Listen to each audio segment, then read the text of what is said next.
So a concept I like to use around teaching a really good hand positions is the rectangle.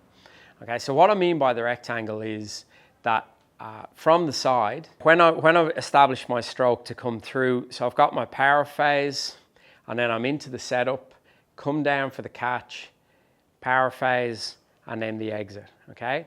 And what we're looking for there in a really perfect world is this rectangle motion, okay? Now, obviously as humans, we're going to follow path of least resistance. We're going to round out edges. That's absolutely fine. But if you can kind of get it into your head beforehand that what you're trying to show is this rectangular movement from the side, that's going to really set you up well. Now, one of the really good things about paddling is that we've got this shaft in our hands, okay? What that means is that whatever you do on one side is kind of replicated on the other side, okay? So if you do a really good movement on one side, generally that's going to mean that things are happening really well on the opposite side, okay? Equally, if things aren't looking too flash on one side, good chance it's going to have knocked out the other side of the stroke as well, okay? So when we relate that back now to the rectangle, if we've got a nice high top hand at that ear-eye height that we look for, then the bottom hand's going to be at a really nice level coming through the whole way, okay?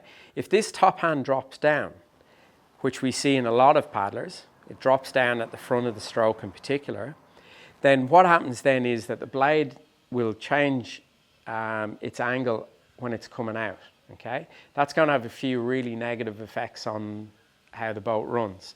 Firstly, it's going to load up the shoulder, and you're doing this little sort of row movement. Good chance there of injury, and one of the core parts of the 4 Ps is injury prevention. The second thing is that movement there of the blade coming out like that is going to drive the ski down instead of driving the ski forward. So if we get one side of the stroke right, as I said, the other side then is more than likely going to be pretty good as well.